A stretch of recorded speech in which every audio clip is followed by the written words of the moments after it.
छोकरी रे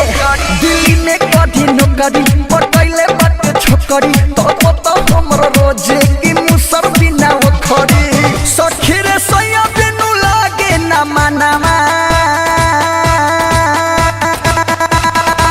कौना रे सब दिन प कौना रे छौरी प कौना रे सब दिन पलू भागइले रे हमर हीरो सजनामा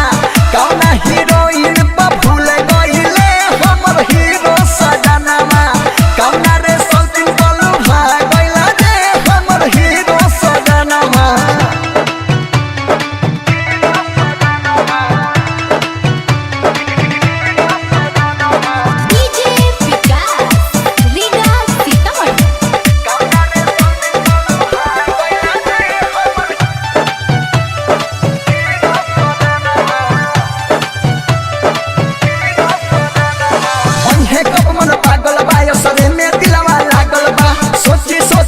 खीरे रतिया भरखिया जगलवा रे सुनना अन्हे कब मन पागल बाय सरे में दिलवा लागल बा सोची सोची सखीरे रतिया भरखिया जगलवा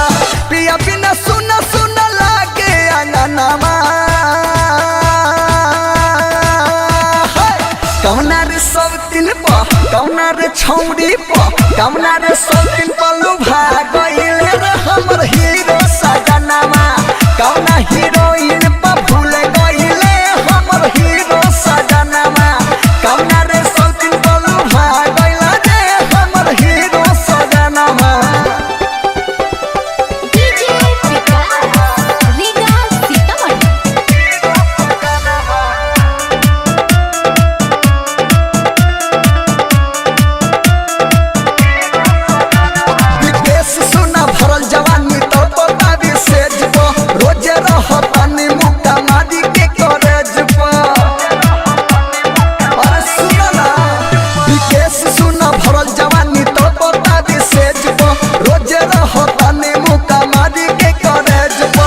राइटर सुरेश हमर कल पे कंगनावा कौना रे सब दिन प कौना रे छौरी प कौना रे सब दिन पलू भागइले रे हमर हीरो सजनामा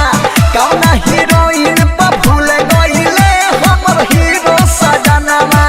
कौना रे सब दिन पलू भागइले रे हमर हीरो सजनामा दिल्ली में कभी नौकरी पटैले बाटे छोकरी तो हमर रोजे की मुसर बिना खरी सखी रे सैया बिनु लागे ना मनावा कौना रे सब दिन प कौना रे छौरी प कौना रे सब दिन पलू भागइले रे हमर हीरो